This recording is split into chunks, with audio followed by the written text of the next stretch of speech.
ዛሬ እንግዲህ ወንድማችን ሮቤል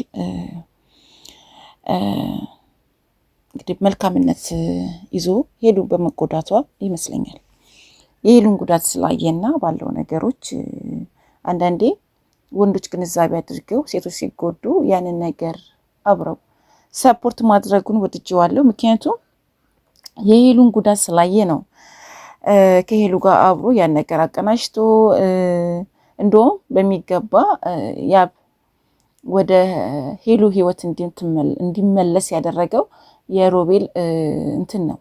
ገባችሁ?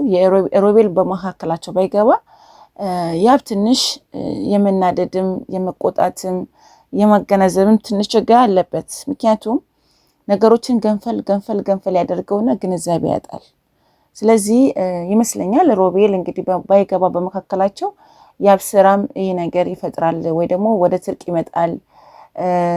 ያ ሁሉ ነገሮች ተረስተው ዛሬ ከሄሉ ጋር ፍቅር በፍቅር ይሆናሉ የሚል ተስፋ አልነበረኝም። ምክንያቱም በምናየው ነገሮች በሚያደርጋቸው ነገሮች ገንፈል በሚያደርገው ነገር ማለት ነው። እና ትንሽ እንግዲህ አንዳንዶቻችሁ አላችሁ ያው በመናገሬ ሄሉን ትደግፈህ አልነበር ወይ ሄሉ እንደዚህ ታረቂያት ነበር የሄሉ አልነበርሽ ወይ እና ሄሉ ስትሳሳትን አልተሳሳትሽም ብዬ ዝም ብዬ ልደግፈህ አልችልም። ስህተቷንም ሳይ መናገር አለብኝ። ምክንያቱም እንደ ሴት ከማየው አንጻር አንዳንዴ ኃይለኝነትም አለባት። ሁለተኛ የዋህ ናት፣ ፍቅር የሚገባት ነች፣ የፍቅር ሰው ናት። ላመነችበትና ፍቅር ነው ብላ ላመነችበትና ፍቅርን ለገባችበት ነገሮች እስከ ጥግ የምትሄድ ሴት ናት። ይሄንን ሙሉ በሙሉ የምተማመንባት ሴት ናት እና ወለም ዘለም የምትል ሴት አይደለችም። ባንድ ጸንታና ባንድ ላመነችበት ነገሮች ጥግ ድረስ የምትሄድና የምትጎዳ ለፍቅር የተሰበረች ሴት ነች። ይሄንን ማናችንም የምናየውና የምናውቀው ነገር ነው። ግን አንዳንዴ ምንድን ነው ለማናደድ ብለን የምንገባቸው ነገሮች በጣም ኦቨር የሆኑና ነገሮችን ይጎዳሉ። አሁን እንግዲህ ያው ከሮቤል ጋር ሆና ያብ ተመቶ ነበር ደም እስኪተፋ። ከዛ በኋላ በቃኝ ብሎ ኢትዮጵያን ትቶ ወደ ሌላ ሀገር ለመሰደድ አስቦ ነበር። ከዛም ውጪ ደግሞ ያው እንዳያችሁት ነው ሄዳ አልቅሳ ለምነው ወደ ፍቅራቸው ተመልሰው አብረው ደስ የሚል ህይወትን እያሳለፉም ይገኛሉ። በዚሁ ይቀጥሉ ነው የምለው። ትዳራቸው ሰምሮ ተጋብተው ወልደው ከብደው የሚኖሩበት ዘመን እንዲያደርግላቸው ይሄ ምኞቴ ነው እና ቶሎ ይከፋል ያብ ቶሎ ይከፋል፣ ቶሎ ይበሳጫል፣ ቶሎ ያዝናል፣ ቶሎ ደግሞ ነገሮችን ትክ ይላል እና ያን ነገሮች ከራሱ ቢያወጣ ምንድነው ብሎ ቢረዳ።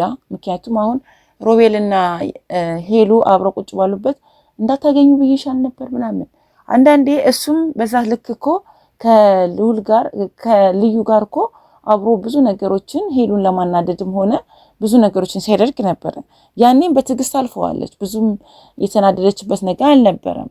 ግን የኔ ፍቅር ናት የዶሮ ጓደኛ ልተዋት አልችልም እንኳን እስኪላት ድረስ እንኳን ብዙ ታግሳው ብዙ ሂዳለች። ሄሉ ታጋሽነት እንዳለባት ልነግራችሁ ፈልጌ ነው። እና እኔ ይቅርታ አድርጉልኝና አሁንም ቢሆን ሉልና ልዩ ከነ ሄሉ ትንሽ ራቅ ብትሉ ጥሩ ነው። ሁለቱ ይደማመጡ፣ ሁለቱ ይግባቡ። ሮቤልም እንደዚሁ በቃ ባለው ነገሮች ተናግረሃል።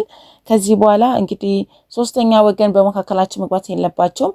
ሁለቱ ይተዋወቁ፣ እንደገና ይተዋወቁ፣ ይግባቡ፣ ይደማመጡ። ስለ ፍቅራቸው ያለውን ነገር እንግዲህ አብረው በመሆን ነው ሁለቱም መላመድ የሚችሉት፣ መዋደድ የሚችሉት፣ መፋቀር የሚችሉትም ማገናዘብ የሚችሉትም እና ሁለቱ አብረው ሲሆኑ ፍቅርን ያጣጥሙታል ወይ ደግሞ እንግዲህ ፍቅርን ይገሉታል ማለት ነው። ወይ ያድጋል ወይ ደግሞ ይሞታል። አብረው ማደግና እንት ማለት አለባቸው፣ መግባባት አለባቸው። ገባችሁ? ስለዚህ የመጣችሁ አብረው ናቸው። አሁንም አይደለ አስታርቃችኋል፣ አብረው እንዲሆኑ ፈልጋችኋል፣ እንዲዋደዱ በዚሁ እንዲቀጥሉ እንዳይጎዱ ፈልጋችኋል። እስቲ ሁለቱን ተዋቸውና ይዝናኑ፣ ይታያዩ፣ ፍቅርን ይልመዱትና ለብቻም ሆኖ ይታያዩ። ይሄን ነው ማለት የምችለው። ምክንያቱም ዝም ብላችሁ አጀብ ሲሆን በቃ ምንም ጥቅም አለው ብዬ አላስብም።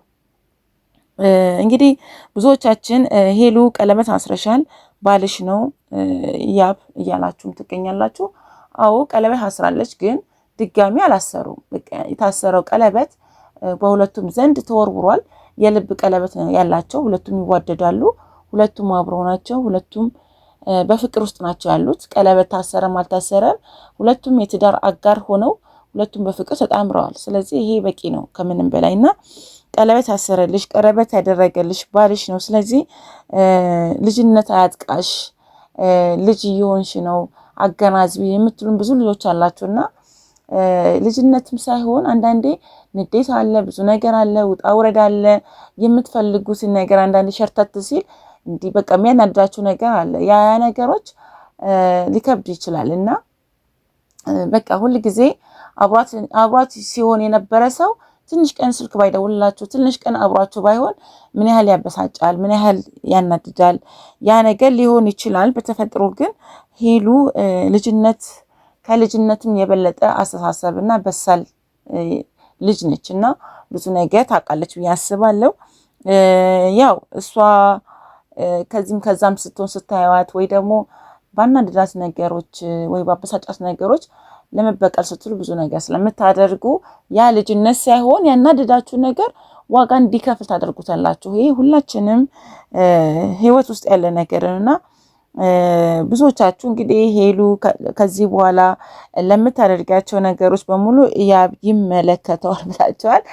ኦፍ ኮርስ ይመለከታል። ስቲል አብሮ እስካሉ ድረስ ይመለከታል። ማይመለከተው ነገር የለም። እሷም ይመለከታታል፣ እሱም ይመለከተዋል። ገባችሁ? እወድሻለሁ ብሎ በህይወቷ እስከገባ ድረስ ግዴታው ነው። እወድሃለሁ ብላ በህይወቱ እስከገባች ድረስ ግዴቷ ነው።